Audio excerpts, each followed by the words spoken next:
est en l'an 21 d'Idis, et la Terre est en feu pendant qu'un homme mystérieux survole les ruines à bord d'un jet. Sa cible enfin localisée, il fonce tel un météore sur les rues désolées où un unique survivant reprend son souffle, courant désespérément en appelant à l'aide.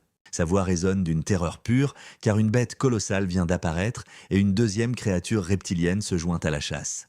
Jeté au sol, il ne peut qu'implorer pour sa vie, prêt à accepter l'aide de n'importe qui, serrant la photo brisée de sa famille disparue, se remémorant les monstres qui ont détruit son monde, et il fait le serment désespéré de se venger juste au moment où un flash de lumière descend pour répondre à sa prière. Épuisé, le survivant numéro 16 s'excuse pour le retard. En levant les yeux vers un homme puissant aux cheveux blancs qui vient d'arriver, le regard de ce héros est froid et déterminé. Submergé par le soulagement, le survivant s'effondre en larmes, convaincu que l'humanité a enfin une chance de reconquérir son monde. Cet homme aux cheveux blancs pose une main réconfortante sur son épaule, lui disant que son combat est terminé et qu'il peut enfin se reposer. Et dans son dernier souffle, l'homme murmure sa gratitude avant de s'effondrer sans vie sur le sol. Son sauveur se tient silencieusement au-dessus de l'homme tombé quand un dénommé Kagura le contacte par communication, révélant que c'était le dernier survivant de toute la zone. Kagura exhorte Jin à accepter leur sinistre réalité, mais la vérité est brutale et terrifiante.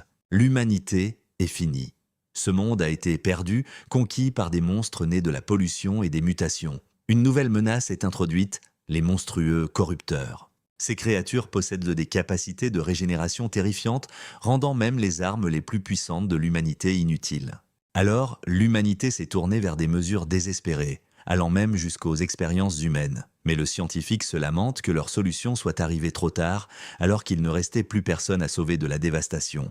Pourtant, son compagnon insiste sur le fait qu'il y a encore quelqu'un à sauver. Mais il précise qu'il ne parle pas des survivants actuels, révélant que son véritable objectif est de sauver l'avenir. Il évoque les nanomachines du scientifique et leur objectif, qui n'est pas seulement d'arrêter la régénération des corrupteurs, mais aussi de commencer à guérir la planète ravagée, imaginant un monde restauré dans sa beauté d'antan, permettant à une nouvelle civilisation de renaître de ses cendres. Pour le scientifique épuisé, cela ressemble à un rêve impossible. Ce chercheur accepte cette dangereuse possibilité, en regardant l'homme s'éloigner. Mais pour l'homme aux cheveux d'argent, cette infime possibilité est tout ce qui compte. Un souvenir refait surface.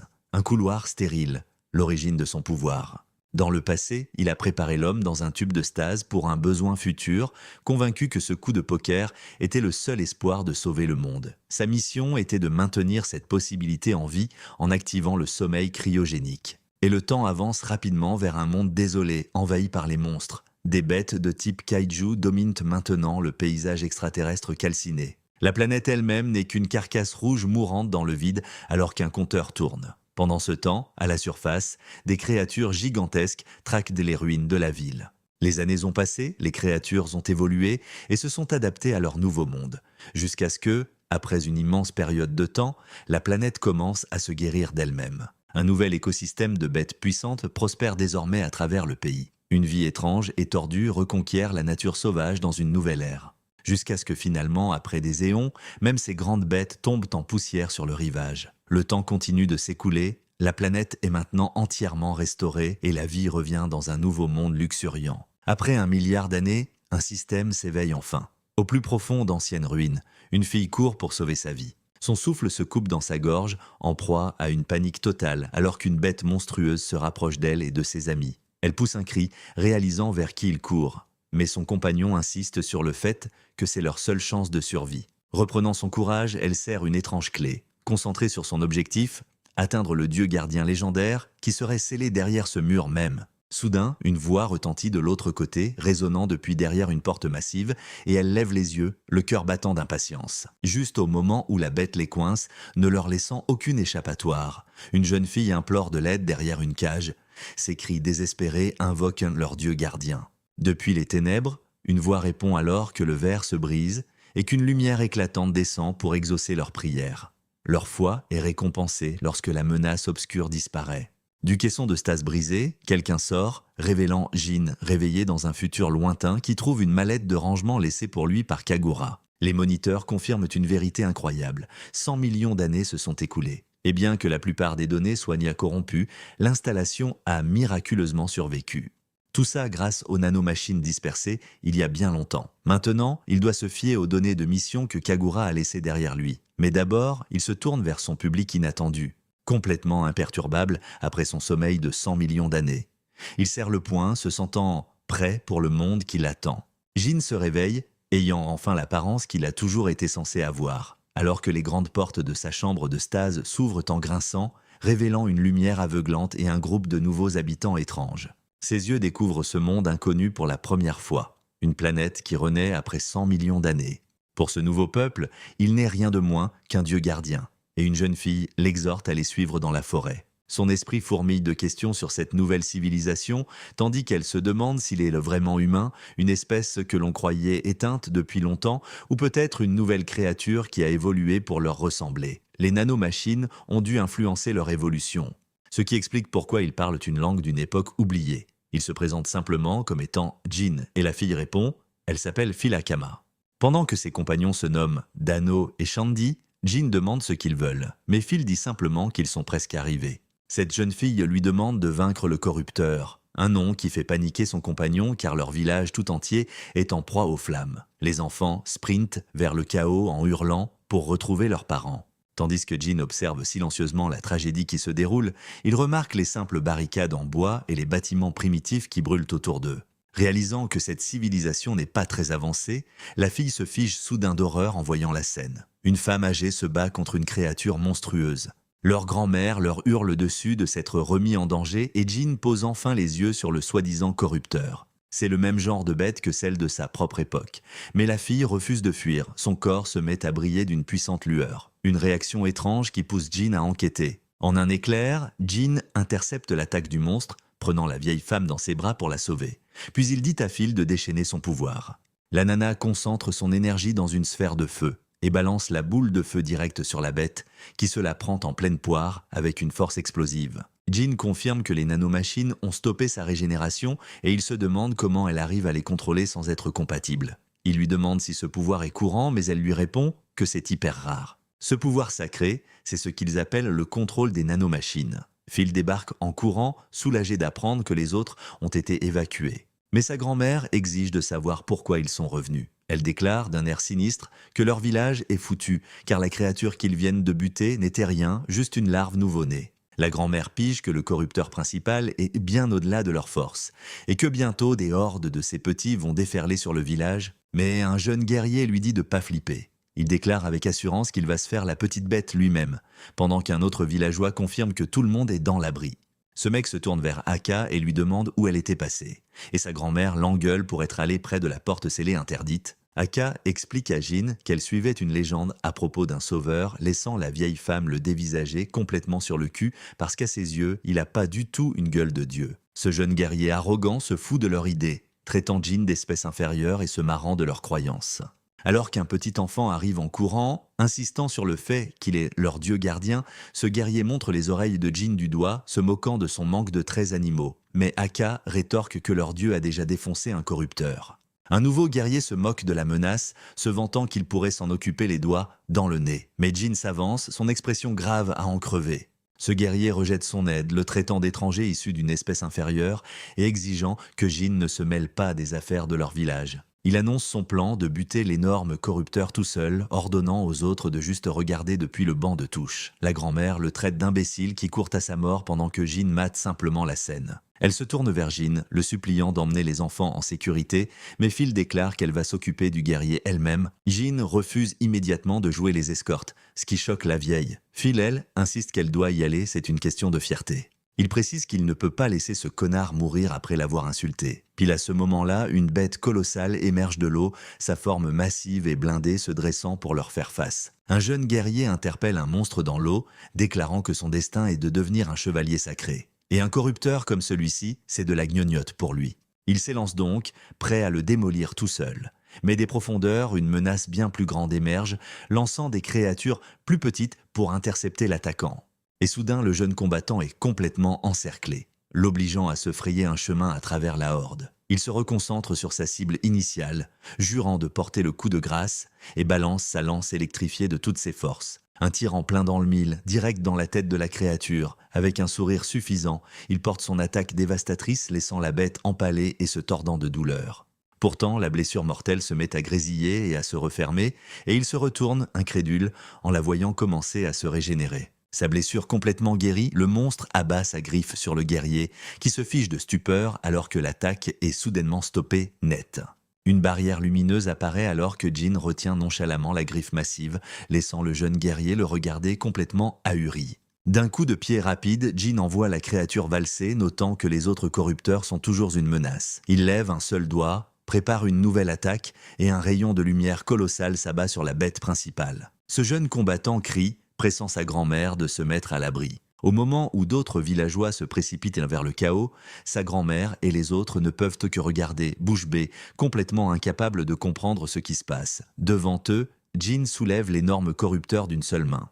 Remarquant au passage que ça commence à peser lourd et qu'ils doivent se reculer. Sans attendre de réponse, il attrape le guerrier et le met en sécurité. Juste à temps, Jin intercepte l'attaque de la bête, attrapant le guerrier arrogant avant qu'il ne se fasse écraser, laissant le jeune combattant se demander qui est vraiment ce type. Il explique la terrifiante capacité du corrupteur à se régénérer et que seules les nanomachines peuvent stopper le processus de guérison. Le garçon réalise que c'est ce qu'ils appellent le pouvoir sacré, mais Jin lui fait remarquer que son coup de lance était bien trop superficiel. Humble, le guerrier lui demande s'il était leur dieu gardien, un titre que Jin réfute. Puis, il se tient au-dessus de lui avec une dernière chose à dire, rappelant au gamin sa déclaration arrogante sur le problème du village. Alors que le garçon essaie de se justifier, Jin le coupe, déclarant que ce combat est maintenant son problème personnel. Le corrupteur colossal rugit, acceptant le défi, et Jin fonce à travers l'eau pour l'affronter de front. Son premier objectif est clair, clouer le monstre au sol. Jin esquive un énorme coup de griffe à une vitesse impossible. Alors que le corrupteur rugit, encore sonné par la dernière attaque, le jeune guerrier réalise que ces monstres sont le produit de leur propre folie. Le poing de Jin crépite d'une puissance écrasante. Il accepte d'être une relique de la même époque que les bêtes et jure que c'est à lui de mettre fin à tout ça. Ce guerrier vaincu ne peut que regarder, sa fierté en miettes, pendant que Jin se remémore la longue histoire de l'humanité dans la création d'armes. Une espèce définie par ces conflits sans fin et brutaux, dont le progrès scientifique s'est bâti sur un passé sanglant, un héritage rempli d'impensables tragédies. En tant que dernier humain, il libère toute sa puissance, frappant la bête avec un rayon d'énergie dévastateur. Un torrent de lumière qui déchire les ténèbres, désintégrant complètement le monstre sous leurs yeux ébahis. Les villageois regardent en silence, abasourdis, tandis que les yeux d'Akamil se remplissent d'une pure adoration alors qu'un rayon d'énergie colossale descend de l'orbite, frappant la surface de l'eau avec une puissance immense. Ce guerrier de pacotille l'était figé n'en croyant pas ses yeux. Il voit Jin révéler calmement leur arme scientifique ultime, une relique dévastatrice de son époque depuis longtemps oubliée. La menace étant désormais neutralisée, il inspecte la scène. Mais à son insu, une éclaireuse enquêtait sur le corrupteur, témoin d'une puissance bien au-delà de ses chevaliers sacrés. Ça change tout. Elle doit retourner à la capitale et informer immédiatement le maître de la guilde de ce qu'elle a vu. Plus tard dans la nuit, un message préenregistré commence à tourner pour Jin. Un dernier mot de Kagura disparu depuis longtemps, qui n'a pas pu s'empêcher de faire une dernière blague pourrie. Le message de Kagura pose des questions sur l'avenir en espérant que le monde a guéri, mais son enregistrement va droit au but. Il y a un problème. Même avec un environnement guéri, les corrupteurs ne disparaîtraient jamais. Et Jin écoute attentivement le sinistre avertissement du passé. Ce scientifique explique qu'il a remarqué que quelque chose clochait 1000 ans plus tard en se réveillant de son sommeil cryogénique pour observer les lents changements du monde. Au début, alors que la planète se remettait, le nombre de corrupteurs a diminué.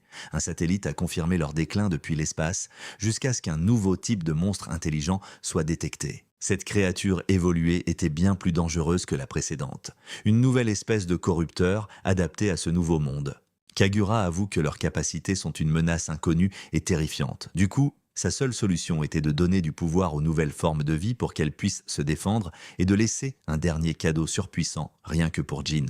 Tenant un cube lumineux, Jin se demande ce qu'est réellement ce pouvoir. Le message de Kagura révèle alors une seringue lumineuse. Il explique que les nanomachines guideront Jin pour qu'il sache comment l'utiliser. Un pouvoir que seul Jin peut manier maintenant que son corps est devenu totalement compatible. Jin fixe ses propres mains, sentant l'énergie qui bouillonne en lui. Et dans un tourbillon de lumière, un couteau se matérialise dans sa paume. Un petit tour de passe-passe bien pratique qui lui permet de créer des objets à partir des nanomachines.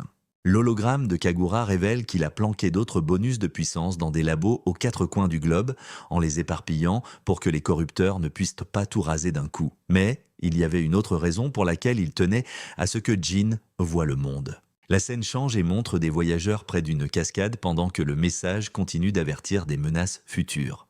Pendant ce temps, une jeune femme court dans la forêt, persuadée que ce nouveau monde est bien meilleur. Une ville paisible où la vie semble suivre son cours et où l'éclaireuse de tout à l'heure étudie en attendant de nouveaux ordres. Le message de Kagura lui souhaite bonne chance dans ce nouveau monde. Mais l'hologramme se met à vaciller, le montrant vieillir à toute vitesse. Ce sont les dernières paroles d'un homme qui ne verra jamais le futur. Jin regarde le message disparaître en silence. Une dernière requête, protéger ce monde à sa place. Pile à ce moment-là, Akima et le vieil homme débarquent en courant, l'appelant leur dieu et expliquant que tout le village le cherchait. Il le tirait par le bras, insistant sur le fait que la fête ne peut pas commencer sans sa star, mais son regard est attiré par quelque chose d'inattendu. Un pendentif familier en forme de clé autour du cou d'Akima. Il lui demande où elle a trouvé la clé d'accès du labo, et elle lui explique que c'est un héritage de famille, transmis de génération en génération. Un porte-bonheur censé invoquer leur dieu gardien au village. Pendant qu'il le ramène, le vieux le remercie pour son aide et ils arrivent en plein milieu d'une énorme fête organisée en son honneur. On appelle les villageois près du feu de joie où ils peuvent enfin voir l'homme qu'ils appellent désormais leur dieu gardien. Dans sa tête, Jin se moque de ce titre. Il les prend toujours pour des êtres inférieurs. Pendant que les autres guerriers se marrent, en voyant leur pote qui s'est fait battre, Jin entend l'agitation et jette un coup d'œil en arrière. Un villageois se lève et leur balance qu'ils se sont tous barrés en courant, et que même le guerrier de pacotille qui les a remplacés est maintenant en train de lui chanter des louanges. Au moment où la doyenne du village s'approche de lui, elle le remercie officiellement au nom de tout le village. Elle insiste sur le fait qu'ils ont une dette envers lui pour leur avoir sauvé la vie. Avec un sourire calme, Jin décline leur offre, mais s'ils insistent, il demande plutôt des informations. Il veut en savoir plus sur l'état actuel du monde. Du coup, la doyenne lui conseille d'aller à la capitale royale, l'endroit où le roi gouverne et où toutes les connaissances du monde entier se retrouvent. Elle explique que les villageois vont à la capitale pour vendre leurs produits locaux. Et même si la route est difficile, Jin avoue qu'il ne sait pas comment y aller. Alors, la doyenne propose qu'Akima lui serve de guide pour le voyage. Akima a ses propres affaires à régler là-bas. Elle espère intégrer l'Académie du pouvoir sacré. Ce plan surprend Jin, mais il se fait couper la parole par Saul, le guerrier arrogant qui se propose comme guide à sa place. Il déclare fièrement que son objectif est de rejoindre les chevaliers sacrés, mais la doyenne se fout de sa gueule en lui rappelant qu'il a même pas réussi à entrer à l'académie.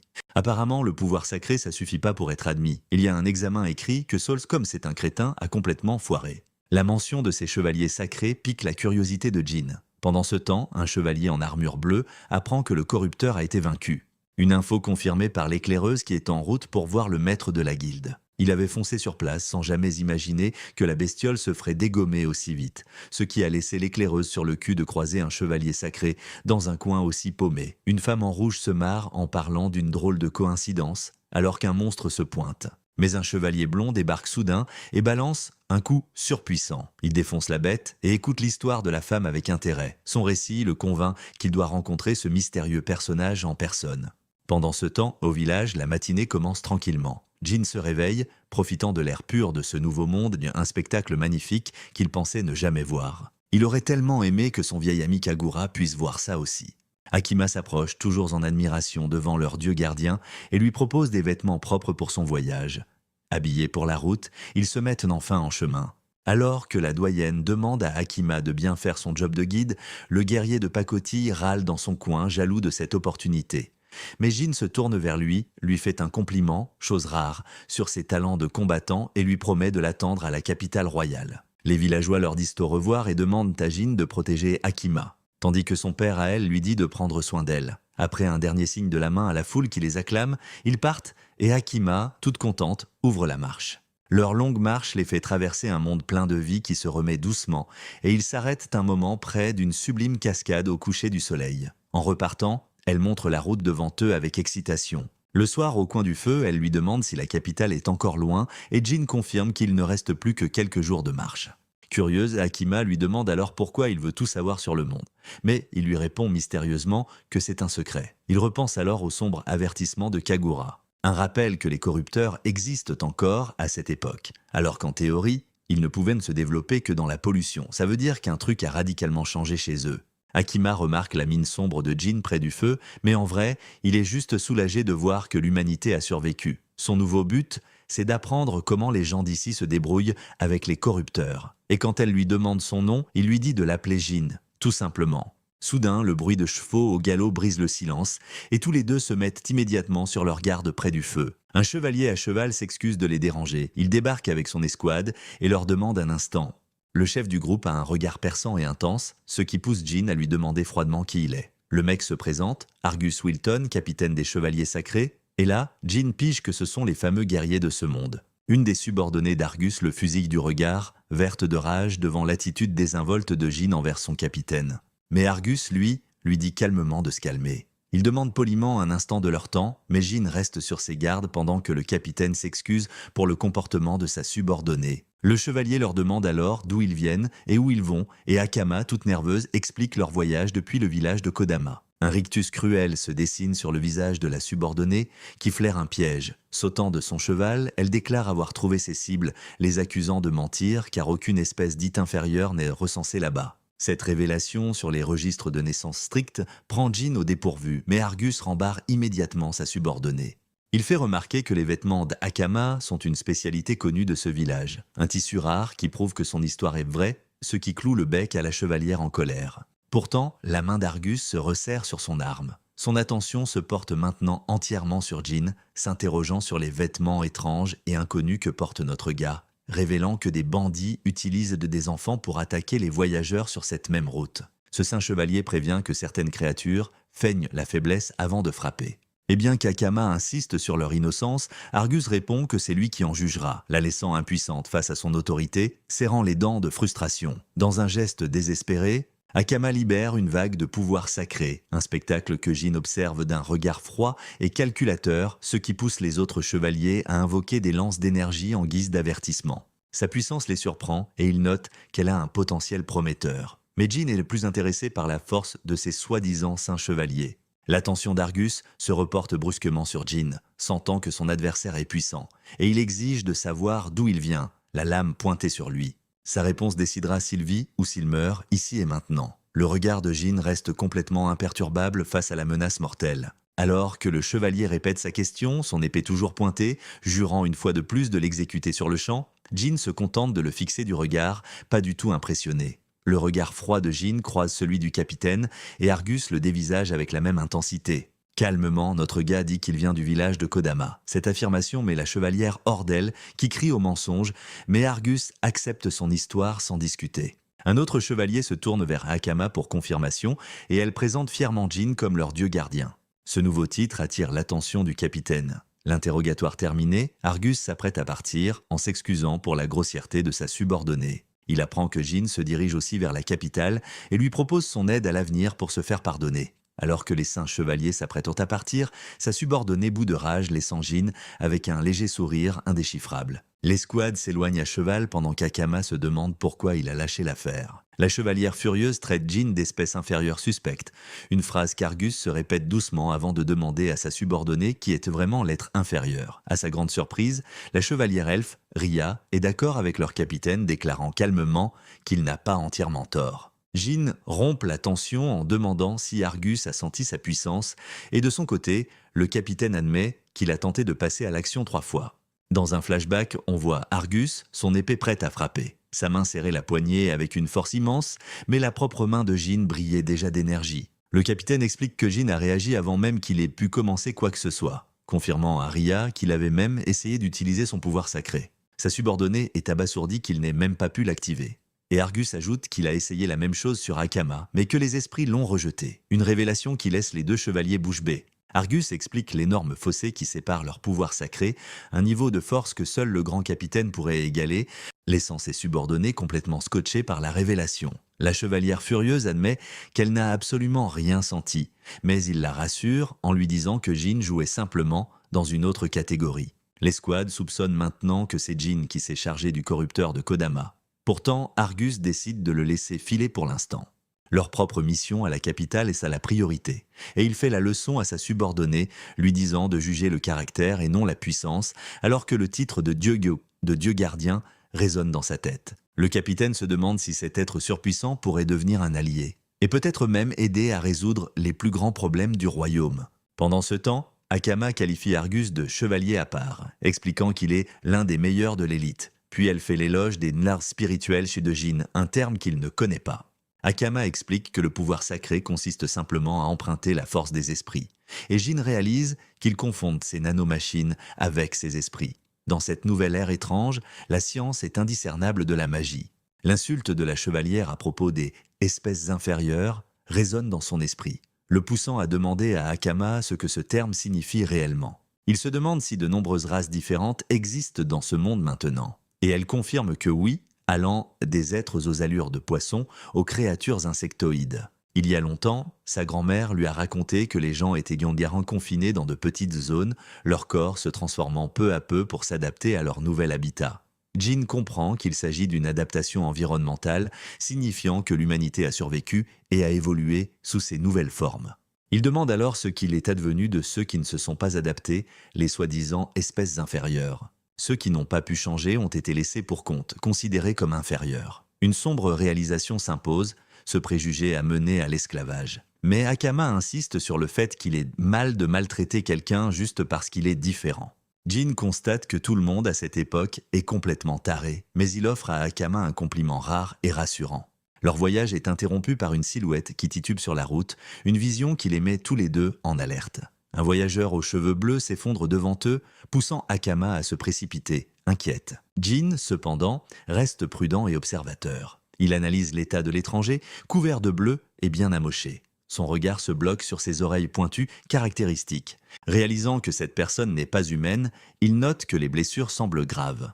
Alors qu'Akama tente d'aider le voyageur blessé, Jin décide d'intervenir, invoquant son énergie curative, ce qui fait sursauter l'étranger qui ouvre grand les yeux de choc. Le voyageur lui hurle soudain d'arrêter. Un nouvel ennemi prend Akama en otage avec une lame, menaçant de la liquider si Jin fait un seul pas. Notre gars analyse calmement la situation, mais le ravisseur réalise qu'ils sont tombés en plein dans un piège. Jin sait que les vrais ennemis ne doivent pas être loin. Alors qu'un assaillant invisible s'approche sur le chemin, le chef des bandits se matérialise, félicitant sa subordonnée pour son travail et révélant que son équipe a utilisé une technique de camouflage furtif. Cette fonction des nanomachines rend l'utilisateur transparent.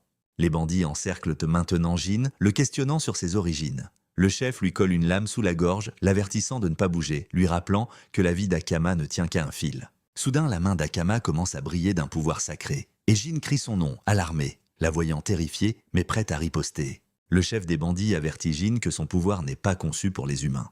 Pendant qu'Akama observe la confrontation, complètement terrifié, le ravisseur se la pète, surpris que Jin ait aussi un pouvoir sacré, ce qui pousse un autre bandit à s'avancer pour remettre en question ses capacités. Une grosse brute essaie de choper Jin en sous-estimant totalement son adversaire. Mais notre gars se fait facilement maîtriser et on se moque de lui en le traitant d'espèce inférieure. Le chef ordonne rapidement à son homme de ne pas abîmer la marchandise, révélant qu'il pense que c'est Akima qui possède le précieux pouvoir sacré. Dans un éclair d'horreur, elle réalise que ce ne sont pas de simples bandits, ce sont des marchands d'esclaves et leur chef déchaîne une attaque paralysante. Elle sent l'énergie paralysante, comprenant qu'elle est sur le point d'être vendue. Quelque temps plus tard, la voix de Jin déchire l'obscurité, réveillant Akima en sursaut de son sommeil forcé. Il lui demande calmement si elle va bien dans leur nouvel environnement tout sombre. Alors qu'ils se retrouvent enfermés dans une cage, Jin réalise qu'ils ont été emmenés à la base des bandits, une prison où toutes leurs victimes sont en cage. À l'intérieur des cellules, d'autres prisonniers ont l'air brisés et abattus, y compris une jeune fille terrifiée d'une autre race. Akama est assise dans la même cellule que Jin, le regardant fixement. Elle lui demande pourquoi il est torse nu et il explique qu'ils lui ont pris ses vêtements. Sa réponse désinvolte sur le fait d'être à poil ne fait que l'embrouiller. Alors elle pose la vraie question. Pourquoi ne s'est-il pas défendu ? Elle sait qu'il aurait pu facilement battre leur ravisseur, mais notre gars reste silencieux alors que leurs geôliers apparaissent enfin. Tous les deux regardent les bandits s'approcher de leur cellule et l'appât. Ça laisse Akima bouillir de rage derrière les barreaux. Jin, maintenant en cage, dit que la voyageuse aux cheveux bleus est gentille, un commentaire qui la choque, se demandant comment une ordure pareille pourrait être gentille. Notre gars lui conseille de ne pas se prendre la tête sur le fait d'être détesté ou pardonné avant de se lever pour s'adresser à elle et à Haka. Et d'une poigne ferme, il commence à tordre les barreaux d'acier de sa cellule, laissant la voyageuse complètement sur le cul face à sa force brute. Jin sort sans le moindre effort, après avoir brisé sa geôle avec une facilité déconcertante, révélant qu'il attendait juste sa présence pour qu'il puisse parler seul. Elle exige immédiatement de savoir où il retienne la personne qui lui est chère. Et Jin révèle qu'il a déjà tout pigé à sa situation. Son énergie de guérison l'enveloppe alors qu'il remarque que ses blessures devaient être bien trop réelles pour un simple piège. Il note que même des bandits ne blesseraient pas leur propre appât aussi gravement. Il sait qu'elle ne fait que suivre les ordres parce qu'ils ont un moyen de pression sur elle. Une prise de conscience qui laisse la jeune voyageuse tremblante de peur, Jin confirme ses pires craintes. Ils ont enlevé son petit frère. La voyageuse se souvient des esclavagistes menaçant de vendre son frère. Une promesse cruelle qui les séparerait à vie. Pour protéger sa famille, elle n'avait pas d'autre choix. Expliquant à Haka pourquoi elle a rejoint les bandits, l'expression de Jin devient glaciale alors qu'il les traite d'ordures. Akima réalise alors qu'il s'est laissé capturer pour le garçon, mais Jin les compare simplement à des taches d'huile tenaces. Il explique qu'en laisser un s'échapper, c'est leur permettre de se regrouper ailleurs. Alors, quand tu les liquides, tu dois pas faire les choses à moitié. Soudain, Jin défonce la porte de la cellule d'un coup de pied, envoyant le garde valser à travers la pièce. Notre gars déclare que le mal doit être arraché à la racine. Une dure leçon qu'il a apprise dans une ville futuriste. Dans sa jeunesse, il n'était qu'un gamin amoché qui traînait dans les rues. Lui qui croyait autrefois aux héros et à la justice absolue, il se souvient de son passé dans une ville futuriste, où il a vite appris une dure vérité. Un monde qui était censé avoir besoin de justice n'était en fait qu'un ramassis de racailles. Une vie ordinaire n'était tout simplement pas une option, car son environnement ne le lui permettrait jamais. Alors, il s'est rebellé, décidant de tous les écraser, démolissant quiconque se mettait en travers de son chemin. Peu importe qui ils étaient, même ceux au pouvoir, laissant une traînée de corps brisés derrière lui. Jusqu'au jour où un homme l'a approché, lui offrant une perspective différente. Il a dit au garçon qu'il était né dans le mauvais monde, un souvenir qui alimente aujourd'hui chacun de ses gestes. 2 gardes aux allures de bêtes bloquent soudainement l'entrée, lui ordonnant de s'arrêter. Mais d'autres esclavagistes gisent déjà vaincus sur le sol. L'un, affalé contre un mur, demande comment il a bien pu entrer. Jin leur offre juste un sourire froid et confiant. En un éclair, il projette l'un des gardes en l'air, laissant le second complètement sans défense.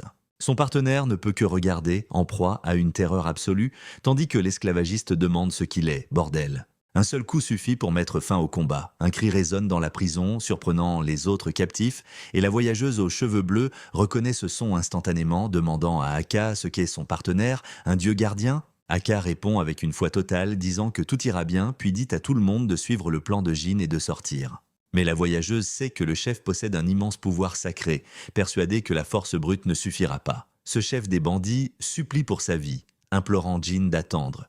Tandis que Jin s'occupe calmement d'un autre garde, lui demandant ce qu'il veut, l'esclavagiste a une idée désespérée et cupide. Il pointe une cage du doigt, offrant les enfants à l'intérieur, promettant que Jin peut en prendre autant qu'il le désire. L'expression de notre gars reste totalement froide et silencieuse, pendant que le chef regarde son équipe déjà à terre. Terrifié, il se demande ce qui est en train de lui arriver, incapable d'activer ses propres arts spirituels pour se défendre. S'interrogeant sur l'étrange pouvoir qu'il a complètement neutralisé, Jin le traite simplement de crapule à 2 balles. Il note que les vrais lâches se barrent toujours quand ça tourne mal. Il dit que les mecs comme lui sous-estiment toujours leur cible, puis se mettent à chouiner à la seconde où ils perdent. Et comme prévu, le chef tente une fuite désespérée. Ce chef des bandits se tire un lourd levier en déclarant « Ce n'est pas fini ». Avec un sourire cruel, il commence à ouvrir une porte massive, révélant une bête démoniaque colossale enfermée dans une cage. Il l'appelle un corrupteur, une acquisition spéciale gardée juste pour ce moment. Et le monstre s'avance, son œil unique brillant de méchanceté. Le chef sourit, décidant d'un nouveau plan brutal, ordonnant à sa bestiole de démolir complètement Jin. Avec un rugissement, le corrupteur abat son bras massif, un mouvement si rapide qu'il était censé l'écraser instantanément. Mais les yeux de Jin brillent d'une détermination froide et sans faille.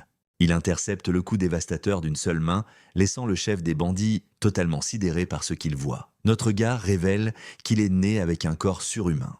Ses fibres musculaires sont bien plus denses que celles de n'importe quel humain normal. Et en plus de ça, il enfonce son poing profondément dans la poitrine de la bête.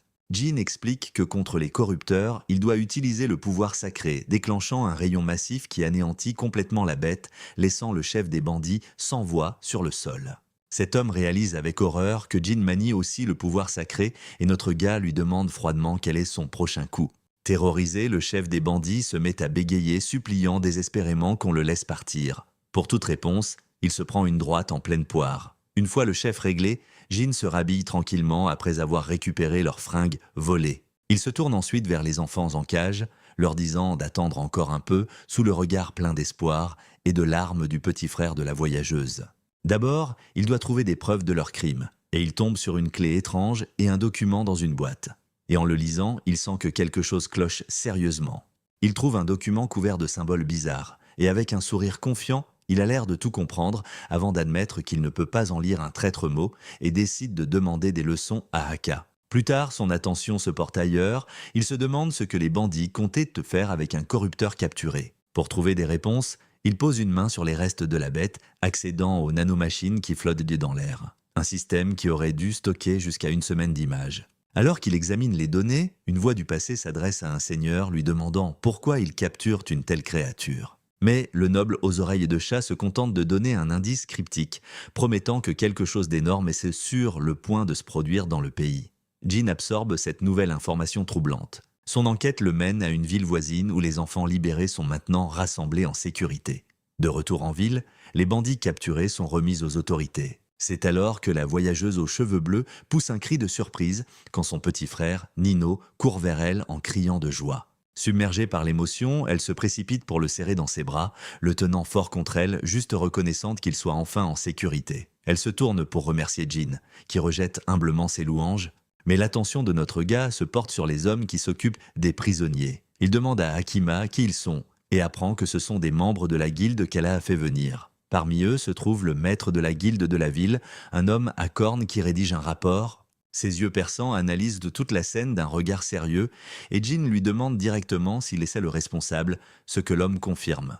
Il se présente comme étant Padre, le maître de la guilde, avec des remerciements officiels. Pourtant, son expression révèle une analyse plus profonde du jeune homme, sentant que malgré son apparence, Jean est loin d'être ordinaire. Et avec les rapports faisant état d'autant de dégâts, il sait que cet étranger est d'une toute autre trempe.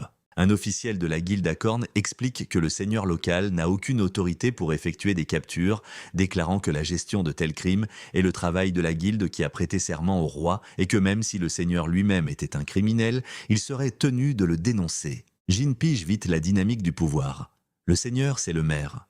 La guilde, c'est la police. Et le nom de Chapion lui rappelle un noble suffisant aux allures de chat. Juste à ce moment-là, l'officiel présente un parchemin récupéré sur les bandits. Ses yeux s'écarquillèrent de choc en lisant son contenu. Une liste complète de tous ceux qui ont collaboré avec les esclavagistes. Le nom de ce seigneur brille par son absence, ce qui fait dire à Jean que c'est un salaud bien rusé. Mais son attention se tourne vers le frère et la sœur libérés qui le regardent, alors qu'il demande ce qui va leur arriver maintenant. Pour des orphelins comme ces deux-là, l'officiel admet que la guilde ne peut rien faire, ce qui pousse Jean à demander s'il existe des foyers. L'homme répond d'un air sombre, « Il n'y en a aucun, seulement la possibilité de travailler. » Mais en tant qu'espèce inférieure, leurs chances de trouver un boulot sont minces. Ce terme « espèce inférieure » dérange clairement Jean, et il veut aider le frère et la sœur, mais ils n'ont nulle part où aller. Jusqu'à ce qu'une idée soudaine lui vienne, il demande à la voyageuse si elle connaît un endroit qui pourrait les accueillir. Avec un sourire malin et confiant, il dit qu'il connaît l'endroit parfait, en pensant à un certain elfe en armure de sa connaissance. La scène change et nous transporte au domaine du Grand Argus dans la capitale, où un chevalier blond ressent soudain une étrange prémonition. Son compagnon lui demande ce qui ne va pas, mais il met ça sur le compte d'un simple coup de froid. Totalement inconscient des emmerdes qui se dirigent droit sur lui. Après être descendu de cheval, il annonce à son équipe d'expédition que c'en est tout pour la journée, leur disant de prendre du repos. Après un long voyage, il entre à grandes enjambées dans le somptueux manoir accueilli par son personnel. Les servantes et les majordomes souhaitent tous la bienvenue à Messire Argus. Un serviteur plus âgé lui demande immédiatement si quelque chose d'inhabituel s'est produit pendant son voyage. Un majordome, à l'air d'elfe, observe avec une profonde inquiétude. Alors que le noble blond sent qu'une perturbation a eu lieu, ce majordome s'approche, s'excusant pour l'interruption, et lui chuchote un rapport urgent à l'oreille. Tandis qu'il s'éloigne pour discuter de l'affaire en privé, une femme observe leur départ depuis un balcon à l'étage. Après avoir entendu la nouvelle, le noble congédie son aide. Réalisant que la situation était bien pire qu'il ne l'imaginait, des corrupteurs apparaissent maintenant dans la capitale même, ce qui l'amène à conclure que quelqu'un a dû les laisser entrer. Ses soupçons se portent sur l'Académie Harness, un endroit qui refuse les étrangers. Pendant ce temps, loin de là, Jin sait qu'il aura besoin d'alliés pour ce qui l'attend. 3 jours après le raid, il voyage avec le frère et la sœur libérés quand le jeune garçon demande s'il pourra vraiment trouver du travail. Jin le rassure, certain que ses compétences lui permettront de décrocher un job. La voyageuse aux cheveux bleus encourage Jin avec un sourire confiant et Akima aperçoit leur destination au loin. Jin regarde alors qu'ils approchent enfin de la capitale, une immense métropole tentaculaire qui s'étend devant eux. À l'intérieur des murs, les rues grouillent d'activité. Cette atmosphère animée émerveille les plus jeunes. Akima explique que la ville est une plaque tournante majeure du commerce, un endroit où même son propre village vend ses spécialités. Notre gars observe la population variée, y compris des gens ressemblant à des insectes, faisant de la capitale un véritable melting pot de culture. Cette ville semble prospère avec ses rues propres et l'ordre public paraît bien maintenu parmi les citoyens. Mais Jin sait que sous la surface, il y a toujours des problèmes. Ses pensées se tournent vers les ténèbres cachées, une sombre réalité qui persiste à travers toutes les époques. Jin pose des questions sur l'examen d'entrée de l'académie et apprend qu'il a lieu la semaine prochaine.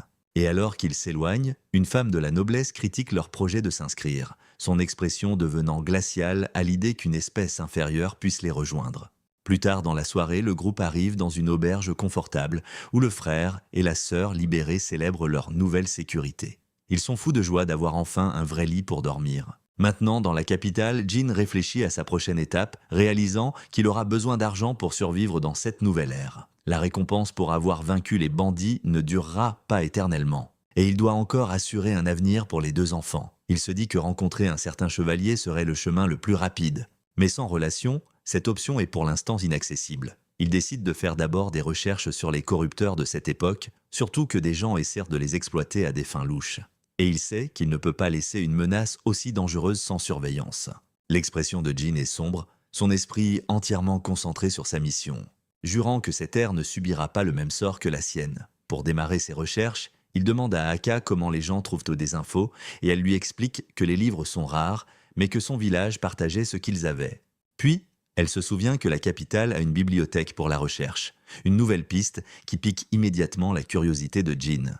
Il y voit l'endroit parfait pour trouver des indices sur les labos de Kagura, mais à l'entrée, le bibliothécaire leur refuse l'accès. Ces livres sont considérés comme un bien national, pas pour le public, avec un accès limité uniquement aux nobles et aux membres de l'académie. Jin fait alors face à un problème bien plus gros. Il ne sait même pas encore lire. Même si Aka lui a appris les bases, il est loin d'être bilingue, ce qui le frustre et le laisse apparemment sans option. C'est là qu'il repère 2 hommes à capuche familier dans la foule et il les interpelle direct pour attirer leur attention. Un type avec des oreilles de chatte attaque soudainement Jin avec un sourire suffisant, mais notre gars bloque le coup avec un calme déconcertant, remettant en question avec sarcasme le soi-disant ordre public de la ville. L'agresseur qualifie ça de simple malentendu, sa confiance en lui intacte. Alors que la poigne de Jin se resserre avec un éclair d'énergie brillante, leur lutte de pouvoir éclate en pleine rue. Les passants sont sous le choc devant ce spectacle soudain, pendant que l'homme-chat complimente les sens aiguisés de son adversaire. Non loin, la fratrie libérée regarde, horrifiée,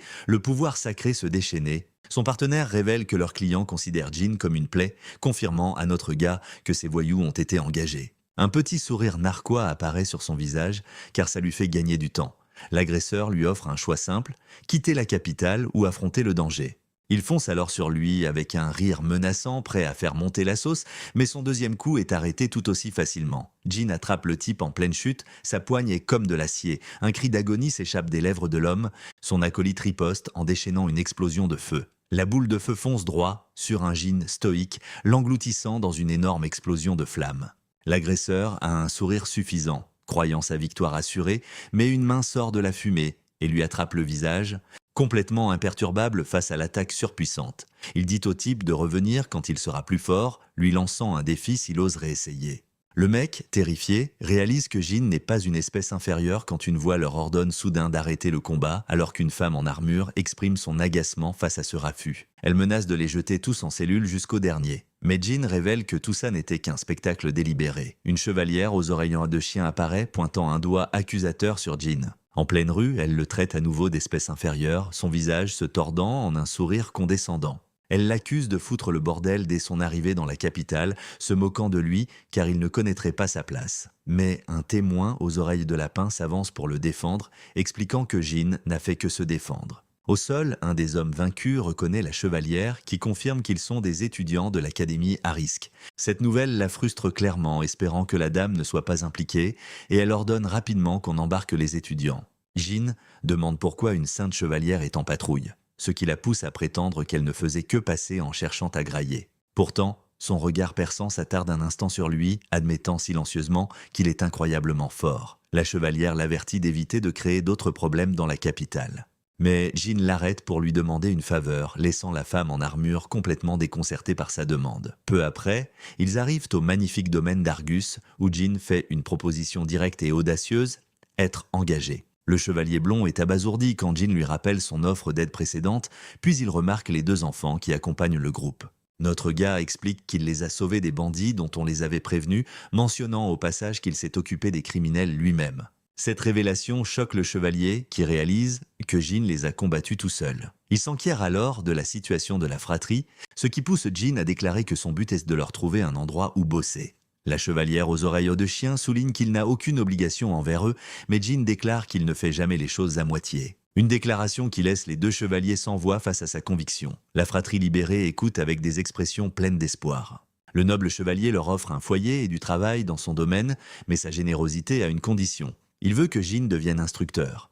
Peu après, les enfants reçoivent de nouveaux uniformes, une vision qui arrache un rare sourire à Jin. Submergée par la gratitude, la grande sœur remercie Sir Argus, qui ordonne alors à son personnel de les traiter sans préjugés. Les enfants enfin en sécurité, le groupe s'en va et Jin interroge immédiatement Argus sur ses véritables intentions. Le chevalier admet qu'il prend un risque avec un inconnu et lui demande une faveur. Il a besoin de lui pour infiltrer l'académie Arisk. Cette demande choquante laisse notre gars sans voix, poussant Argus à révéler que le royaume est en plein chaos, le roi est mourant, et une guerre de l'ombre pour la succession a commencé.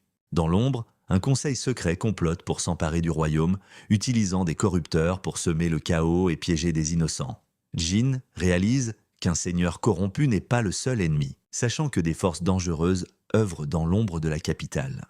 Leurs soupçons se portent immédiatement sur l'académie Arisk. Le chevalier blond frappe à une porte, prêt à continuer. Il ouvre, promettant un guide de l'intérieur pour leur enquête, et présente sa sœur, Myria, une étudiante de l'académie. Alors que le chevalier présente Jin, Myria le regarde avec surprise, son expression se changeant rapidement en mépris face à ce plan. En colère, son frère dénonce immédiatement ses préjugés. Mais elle insiste qu'une mission aussi critique n'est pas pour Jin. Notre gars se contente de sourire narquoisement face à son attitude partiale, tandis que la chevalière aux oreilles de chien admet que les préjugés de son ami sont graves.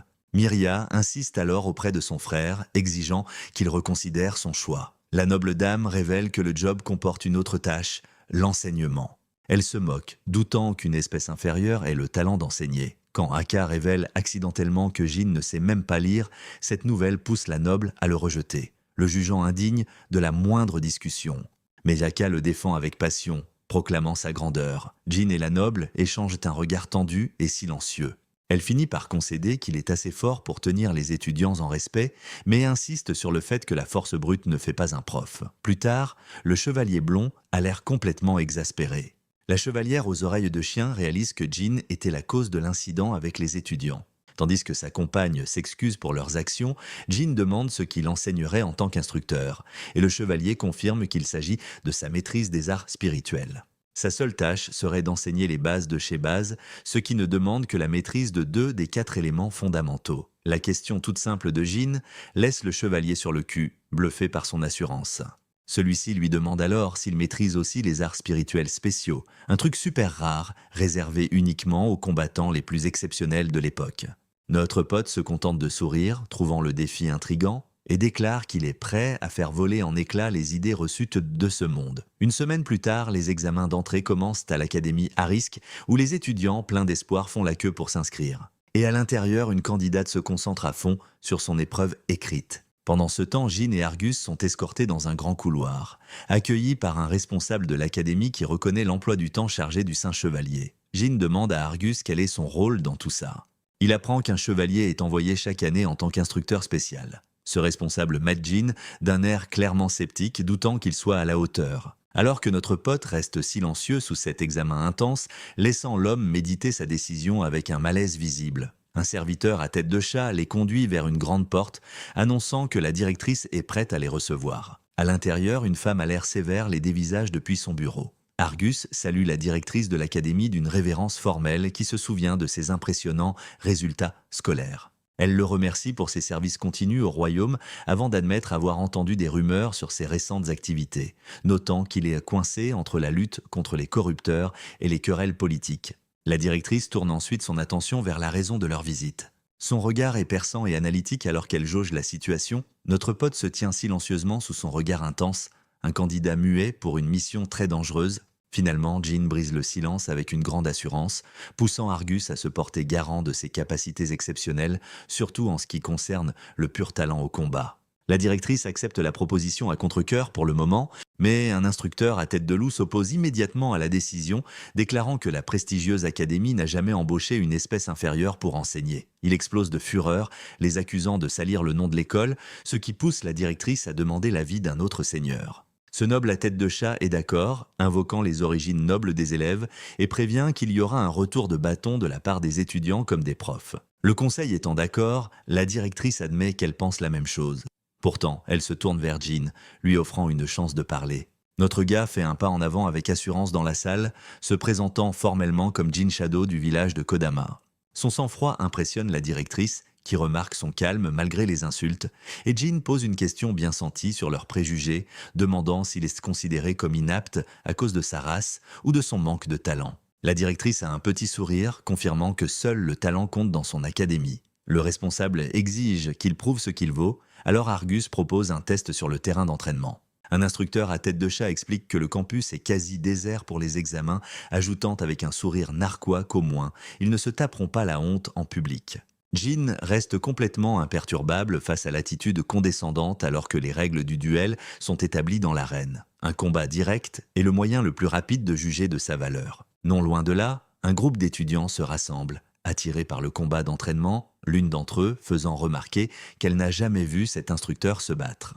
Notre pote se contente de fermer les yeux, balayant ce test qu'il juge inutile. Dans les gradins, un spectateur se fout de la gueule de l'espèce inférieure, tandis qu'Argus avoue que c'est la première fois qu'il voit Jean se battre pour de vrai. Un tel préjugé vient de la croyance qu'ils sont physiquement faibles. Et alors que son adversaire lui demande s'il est prêt, Argus espère avoir fait le bon choix. L'instructeur affiche un grand sourire, prêt à commencer la démo. L'instructeur à tête de chat passe à l'action le premier, balançant une boule de feu, mais Jean esquive l'explosion de flammes sans le moindre effort, laissant les étudiants qui regardent complètement bluffés. Son adversaire se contente de sourire, conscient du public étudiant. Il rassemble un puissant mélange de feu et de foudre, déchaînant une tempête d'énergie directement sur Jean, tout en se moquant de lui, parce que c'est une espèce inférieure. Il se la pète en disant qu'il est sorti major de cette même académie, se déclarant bien au-delà de ce que le genre de Jean peut encaisser. L'expression de notre pote, cependant, reste complètement blasée. Il admet qu'il déteste utiliser ce pouvoir sur les gens, mais concède que dans ce cas, il n'a pas le choix.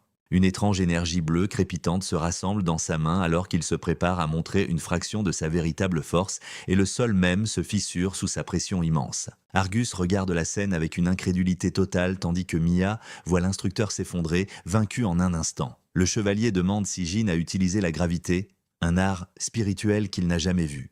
Et notre gars sourit, disant que l'académie a beaucoup à apprendre et il déclare que les instructeurs ont autant besoin d'une leçon que les étudiants. Debout au-dessus du cratère que son pouvoir a laissé sur le terrain d'entraînement. Son adversaire furieux lutte contre la pression invisible. Jean fait alors un simple geste désinvolte de la main et claque l'instructeur de nouveau sur le sol fissuré. Enragé, l'homme à tête de loup hurle, exigeant de savoir ce qu'il a fait. Il accuse Jean d'utiliser des tours de passe-passe, refusant de croire que c'est un véritable art. Mais sur le côté, les membres du conseil observent attentivement. Pour la directrice et le noble, cette démonstration règle l'affaire. Dans la foule, les étudiants sont complètement abasourdis par le résultat, et Mia réalise qu'elle vient d'assister à un art spirituel spécial et rare. Mia se demande comment une espèce inférieure peut posséder un tel pouvoir sacré, ses yeux se plissant de suspicion et de confusion. Tandis que Jean ignore calmement la rage de l'instructeur fumant de colère, une semaine plus tard, la cérémonie d'entrée de l'académie commence, remplissant ses couloirs d'étudiants s'entraînant à combattre les corrupteurs. Les enjeux sont clairs. L'échec signifie l'expulsion immédiate. Mais la directrice fait une grande promesse à ceux qui réussiront, une chance de rejoindre les rangs légendaires des Saints Chevaliers. Depuis un balcon, Mria et d'autres étudiants observent les nouvelles têtes quand une main se tend soudainement vers elle. Un noble à tête de lion la salue en l'appelant Lias, surpris de la voir ici. Il lui suggère de ressauter avec les nouveaux élèves les plus puissants. Mais son attention est soudainement attirée ailleurs. Il aperçoit Jin assis parmi les instructeurs de l'académie. Cette révélation laisse le jeune noble complètement sans voix. L'instructeur, à tête de lion, reste bouche bée tandis que la noble femme réaffirme froidement ses préjugés. Depuis un balcon, Jin observe les étudiants en contrebas, réalisant l'ampleur de son enquête. Il sent leurs regards hostiles, sachant qu'il doit d'abord gagner leur respect, sinon il sera trop suspect pour pouvoir enquêter sur quoi que ce soit. Plus tard, dans les grands couloirs de l'académie, son premier cours d'art spirituel est sur le point de commencer. L'instructrice à tête de lapin prévient les quelques étudiants présents de ne pas se laisser distancer. Mais un sourire narquois trahit ses véritables intentions, alors qu'il se moque de l'amphithéâtre quasi désert. Même la noble présente a l'air de s'ennuyer à mourir, révélant sa propre manigance. Ce saboteur admet fièrement avoir répandu la rumeur sur les origines de Jin. Maintenant, il l'invite avec moquerie à se présenter devant la salle hostile. Jin se présente calmement à la salle hostile, annonçant qu'il sera leur instructeur temporaire en art spirituel. Ce noble à la crinière de lion conteste immédiatement son autorité, mais Jin répond froidement que c'est à eux de décider. Il leur dit qu'ils sont libres de partir s'ils doutent de lui. Puis son ton change et il les avertit sérieusement, exigeant une promesse avant de leur enseigner quoi que ce soit. Il explique que les arts spirituels peuvent stopper la régénération d'un corrupteur, mais que le même pouvoir ne laisse que des blessures permanentes sur les gens. Cet art a été créé uniquement pour détruire les corrupteurs et il les supplie de ne pas abuser de son pouvoir. Un étudiant se fout immédiatement de sa leçon de morale. Un autre se moque de lui, l'accusant de vouloir brider leurs capacités. Il le traite de faiblard, qui a peur de la comparaison. Alors que toute la classe éclate d'un rire condescendant, Jin reste complètement impassible face à l'hostilité. Il lance un défi direct à toute la salle, disant à un étudiant aux airs de loup d'utiliser sa plus puissante attaque. Il promet de partir pour toujours s'ils arrivent, ne serait-ce qu'à le blesser, et l'étudiant arrogant sourit, acceptant la provocation. Sautant de son siège, il invoque une lance d'énergie dorée. Alors que le prof aux airs de lapin panique face aux dégâts collatéraux, cet étudiant l'ignore, libérant toute sa puissance et projetant l'énorme lance d'énergie droit sur Jin. Elle s'écrase au sol dans une force explosive, laissant l'attaquant sourire, croyant avoir gagné. Mais de la fumée, un unique éclat de glace file droit devant, frôlant la tête de l'étudiant à toute vitesse, et explose le mur juste derrière lui avec une puissance immense. Les yeux de Jin brillent froidement, déclarant qu'il ne faisait même pas d'effort. Jin les avertit que juger sur les apparences est une erreur fatale. Ce noble à la crinière de lion le regarde sous le choc, se demandant ce qu'il vient de voir. Alors que Jin déclare qu'il est bien plus fort que tous, il leur pose une question sur la façon dont ils devraient l'appeler maintenant, leur donnant la seule réponse qui compte, « Professeur ». Sa première leçon commence par une simple question sur les arts spirituels qu'il adresse à l'étudiant qu'il a attaqué plus tôt. Et le noble, décontenancé, bafouille que tout est une question d'imagination, démontrant le principe de base de la manipulation du pouvoir sacré. Mais Jin sourit en coin, révélant que ce n'est pas la vraie réponse, expliquant qu'il s'agit d'accepter la longueur d'onde d'un art. Un terme qui laisse les étudiants complètement paumés. Il se met donc à énumérer les 8 types de base, en commençant par le feu, suivi par le pouvoir crépitant de la foudre et l'énergie douce de la guérison. Jin commence son cours sur les 4 arts spirituels de base, laissant les quelques étudiants présents complètement abasourdis. Il fait ensuite la démonstration d'arts avancés comme le contrôle de la gravité et de la lumière, suivi de la manipulation de la pression de l'air et d'une autre compétence. Il révèle également sa maîtrise des boucliers spatiaux, ce qui fait exploser d'incrédulité l'instructeur aux airs de loup. Mais Jin explique simplement que l'imagination était la seule limite. Un sourire confiant aux lèvres, il commence officiellement son premier cours. Plus tard, il marche seul dans les couloirs de l'académie, l'esprit concentré sur l'enquête qui l'attend. Il observe les étudiants, ne trouvant rien de suspect à première vue, et décide de fouiller des zones plus restreintes. Quand son regard croise soudainement un visage familier, rencontrant le regard intense de la noble, Mia le confronte directement, exigeant de savoir ce qu'il est vraiment. Elle admet qu'il est loin d'être de l'espèce inférieure qu'elle avait d'abord supposée, car personne de sa race ne devrait être capable d'utiliser tous les arts spirituels. Jin répète simplement sa leçon sur le changement de longueur d'onde, mais elle ne gobe pas ça, arguant que si c'était si facile, il n'attirerait pas autant l'attention. Il suggère qu'ils aillent dans un endroit plus discret pour continuer leur conversation, les menant dans un couloir calme et ensoleillé où Mia le presse immédiatement de dire la vérité à nouveau. Jin donne une réponse complètement folle, disant qu'il a dormi pendant 100 millions d'années, ce qu'elle rejette. Alors, elle retourne la question en lui demandant ce qu'il faisait à l'époque, et son attitude change alors qu'il révèle qu'il était un agent. Perplexe, elle demande des éclaircissements. Il lui explique donc son devoir envers son pays, ajoutant qu'il a combattu plus de salauds qu'il ne pourrait jamais en compter. Un flashback révèle sa vie il y a 100 millions d'années. Un soldat planifiant des missions avec ses camarades. Un souvenir de sa vie passée en tant que soldat lui revient. Un sourire nostalgique se dessine sur son visage dans le présent. Mia lui demande pourquoi il a été scellé et il admet son échec. Il avoue son arrogance, croyant qu'il pouvait sauver tout le monde à lui seul.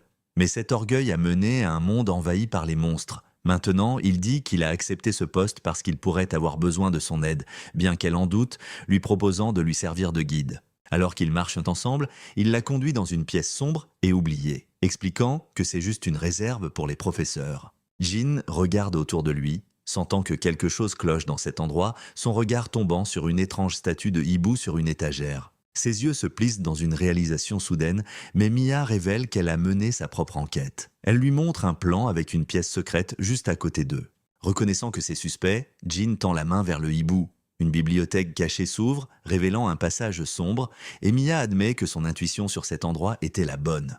Elle demande comment il aurait pu le savoir. Jin désigne alors un unique endroit étrangement propre sur une étagère poussiéreuse. Il lui dit d'attendre, mais elle insiste pour l'accompagner. Refusant d'être sous-estimée, même s'il y a un corrupteur à l'intérieur, cette noble déclare qu'elle est tout aussi capable que son frère. Ce qui vaut un sourire confiant de Jin, qui accepte de lui faire confiance. Il ouvre la voie en descendant les marches de pierre, éclairant le chemin avec de la magie, s'enfonçant profondément dans les entrailles cachées de l'académie.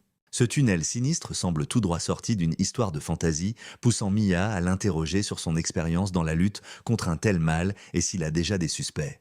Jin s'arrête, un air pensif sur le visage, avant de nommer l'instructeur aux airs de loup, Lidman, comme son principal suspect. Mia se souvient du comportement calme du directeur cachant un esprit vif, un homme qui a averti Jin de dissimuler son véritable objectif.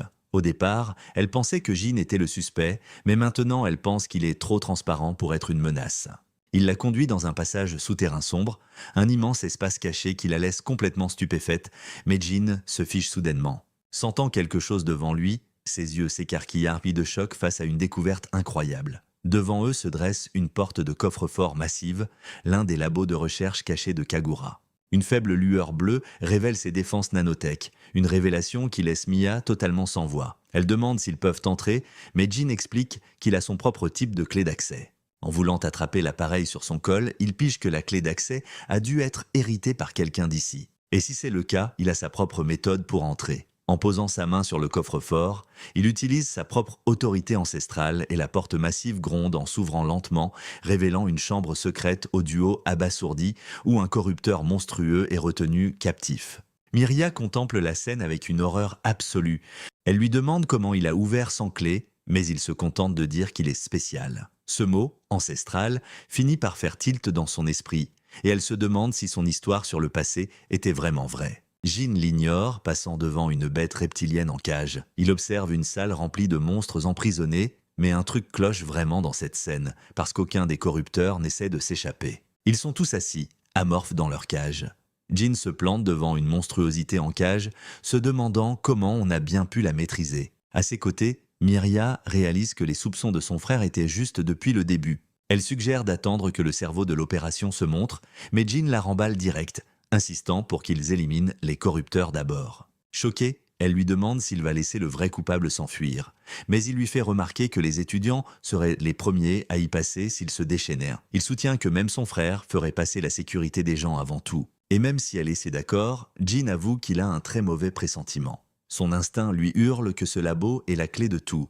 Il dit à Myria de retrouver son frère et de boucler l'académie, lui faisant confiance pour cette tâche. Leur plan étant décidé, Jin part de son côté, les yeux attirés par une grande horloge ornée sur le mur. Il se déplace dans le bâtiment à la recherche du moindre indice sur le complot. Le design complexe de cette horloge semble cacher une signification secrète. Pendant ce temps, ailleurs, les profs de l'académie, y compris Mille, se rassemblent dans les couloirs. Dans les couloirs, le prof à l'allure de loup, Yita, fulmine de rage. Il surprend des étudiants se moquer de sa défaite humiliante face au nouveau prof. Sa réputation est en lambeaux et il rejette la faute sur les espèces inférieures, jurant de démasquer Jin lui-même quand quelqu'un s'approche par derrière. C'est le directeur qui dit à Gita d'arrêter de faire flipper les étudiants et qui qualifie son comportement étrange de simple hobby. Le directeur lui demande ensuite s'il a vu le seigneur Lindman quelque part, mais Gita réalise que Lindman a disparu depuis la cérémonie. Ça inquiète le directeur qui devait discuter des cours avec le prof quand soudain son regard s'aiguise.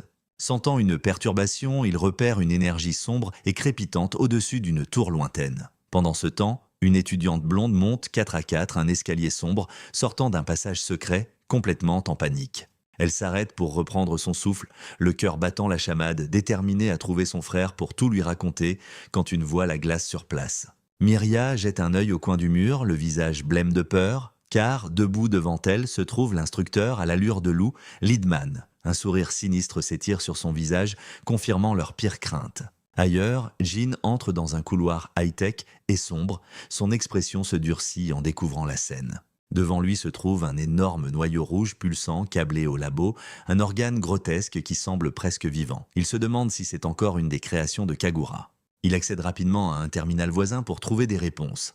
Dans un compartiment secret, il trouve un cube message et un injecteur de nanomachines. Espérant que le cube détient la clé du mystère, un hologramme vacille et s'anime, révélant un scientifique familier qui explique que ce labo est proche de l'endroit où Jin s'est réveillé pour la première fois. Le scientifique révèle qu'il travaillait sur une machine spéciale ici, et qu'une partie de sa fonction est scellée dans les nanomachines. L'hologramme du scientifique révèle fièrement qu'il connaît la vraie fonction de la machine, l'identifiant comme un appareil de téléportation, ce qui laisse Jin bouche bée. Il a du mal à encaisser cette révélation impossible. Son esprit se remémore la chambre remplie de corrupteurs en cage, puis le noyau grotesque et pulsant qui alimente tout le labo. Tous ces monstres, contenus n'attendant qu'un signal. Pendant que l'horloge, ornée sur le mur, marque un compte à rebours inconnu, son cadran complexe cachant un but bien plus profond.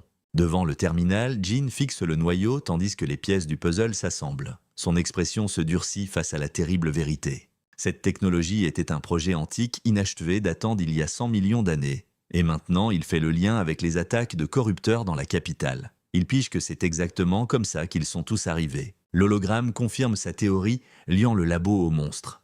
Et en montrant l'appareil achevé dans son état de fonctionnement terrifiant, Jin remarque qu'un truc cloche grave avec l'engin. Ce cœur rouge pulsant semble complètement différent maintenant alors que la grande horloge murale commence à s'activer. Soudain, le noyau explose dans un flash de lumière rouge aveuglante, forçant Jin à se protéger les yeux de la déflagration intense. Cette montée d'énergie réveille les corrupteurs en cage, leurs formes monstrueuses s'agitant avec une rage nouvelle. Des faisceaux de puissance obscure jaillissent du sol, annonçant le chaos. Et dehors, le frère de Myria sent déjà l'urgence. Son visage se durcit alors qu'il regarde vers le ciel, assistant au pire scénario possible. Les monstres déferlent. Pendant ce temps, Myria s'interroge sur le silence troublant de Lindman, mais il lui lance juste un sourire glaçant et complice. Dans un autre couloir, une jeune noble confronte Gita, l'accusant directement, et le prof à l'allure de loup admet calmement qu'elle a raison. Myria exige de savoir ce qu'il veut dire par trop tard. Un personnage masqué déclare que leur plan commence aujourd'hui et le directeur admet que leur intervention l'a forcé à agir. Ses yeux se plissent avec une intention froide et calculatrice. Il se souvient du nouveau prof qu'il a identifié comme une menace majeure. Il savait que Jin était une source d'emmerde depuis le début, il réalise qu'il a déjà trouvé le passage secret en dessous. Le directeur décide d'éliminer ce problème immédiatement. Mais Myria ne se laisse pas faire, préparant une décharge d'énergie. Il se moque de sa défiance, se vantant d'un nouveau pouvoir qu'il a acquis et révèle 2 étudiants tenant une étrange urne brillante. Cette scène bizarre laisse Myria complètement abasourdie. Alors que le directeur présente ça comme son arme ultime, un sourire confiant se dessine sur le visage de Myria. Pendant ce temps, ailleurs, une fille aux oreilles pointues soupire de soulagement. Une étudiante aux oreilles de chat crie victoire sur le prof vaincu. Mais Myria apparaît, exigeant de savoir pourquoi elles sont là. L'étudiante montre le chaos dehors, insistant qu'elles ont besoin de l'aide de Jin. Son amie aux oreilles de lapin explique qu'elle a vu Jin passer par ici, se présentant nerveusement comme Kudo Plus, une nouvelle étudiante. Plus s'inquiète d'attaquer un prof, mais son ami s'en fout, suggérant même qu'elles mettront tout sur le dos du Pequeno. Tout à coup, des bruits de pas s'échappent du passage secret, et la fille féline tilte direct. Jin sort de l'ombre en mode « C'est quoi ce bordel ?» et l'étudiante le chope, l'avertissant d'un danger qu'il connaît déjà que trop bien. Il fait une sale tête quand il annonce que tous les corrupteurs du labo se sont barrés. Une révélation qui laisse Mria complètement pétrifiée sur place. Pas de temps à niaiser, Jean les entraîne tous les trois dehors en vitesse, juste pour découvrir la ville entière en train de cramer. Les civils se barrent en hurlant pendant que les corrupteurs foutent le boxon dans les rues, et soudain, un pied colossal s'écrase au sol, annonçant une menace d'une toute autre envergure. Un monstre gigantesque genre golem domine maintenant toute la ville, rejoint par une autre bestiole avec une tronche horrible pleine de tentacules. L'ampleur de l'invasion est juste dingue, et Mia capte que c'est la capitale elle-même qui se fait attaquer. Jean serre les dents, se maudissant de ne pas avoir pété cette machine plus tôt, quand l'étudiante Féline lui désigne un truc encore plus flippant. Tout là-haut, au-dessus de la ville, un corrupteur accumule une énergie de malade, se préparant à lâcher une sauce dévastatrice depuis son MA. Son attaque vise en plein le château royal. Les filles regardent la scène, impuissantes, sachant que la famille royale est en plein sur la trajectoire. Mais Jean balance qu'il va rattraper sa connerie et prépare l'injecteur de nanomachine. Ce gadget lui file une version simplifiée de la téléportation, un pouvoir que le scientifique l'a bien prévenu de n'utiliser qu'une seule fois par jour. Un énorme dragon corrupteur lâche un souffle de feu monstrueux et son attaque percute de plein fouet la tour de l'académie. Juste à côté, Myria et les autres tombent sur un cristal bleu qui brille pendant que son frère traverse le ciel en essayant d'esquiver tout ce bordel.